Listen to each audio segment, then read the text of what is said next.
در 2 سال گذشته بیشتر از 22,000 شهروند روسیه به آرژانتین رفتند و نصف از آنها زنان. بسیاری هم در ماه‌های اخیر آبستنی یا حامله‌داری بودند و همانجا تولد کردند. کیریل ماکاویف مؤسس آژانسی رو آرژانتین است که به زنان روس برای تولد در آرژانتین کمک می‌کند. میگوید کارش خوب است. در 1 سال تقریباً 70,000 نفر از طریق وبسایت ما درباره تولد در آرژانتین مشورت گرفتند. هر کودکی که در آرژانتین به دنیا آمد بر اساس قانون حق شهروندی میگیرد. والدانشان می توانند حق اقامت بگیرند و دیرتر برای شهروندی مراجعت کنند.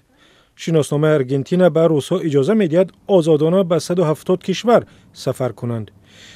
بیرون آمدن از روسیه به سبب تحریمات کشورهای غربی به تدریج گرانتر می شود و امکان ناپذیر هم شده است. اگر شناسنامه آرژانتین داشته باشند به جنگ اوکراین هم سفربر نمی شوند.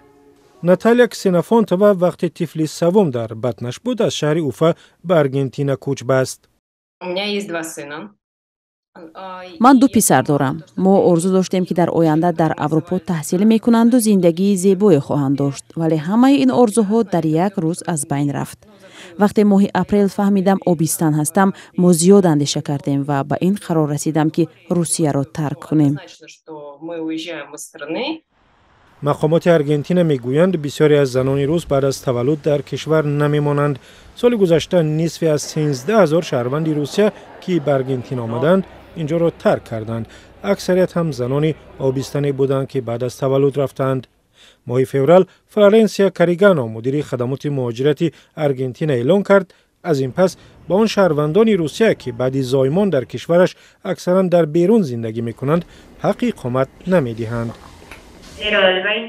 ماه январ 4523 шаҳрванди Русия вориди Аргентина шуданд ва ин шумора фавқулода меафзояд. шумораи парвозҳо ба кишвар ва занони обистани рус ҳам зиёд мешавад. Алла و اندری پریگوفکین در آرژانتین ماندند، هرچند اول از بیم سفربری شوهر به جنگ اوکراین بیرون آمدند.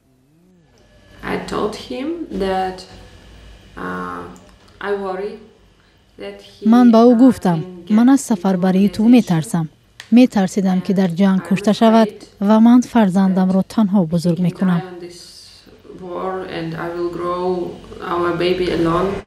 ناتالیا کسینافونتووا هم نیتی ترک آرژانتین را ندارد. حالا خود و شوهرش آنلاینی کار میکنند، زبان اسپانی میآموزند و در جستجوی کار در بوئنوس آیرس هستند. اینجا را خانه نوی خود میشمارند و امیدواری آینده خوبه برای فرزندان خود در اینجا هستند.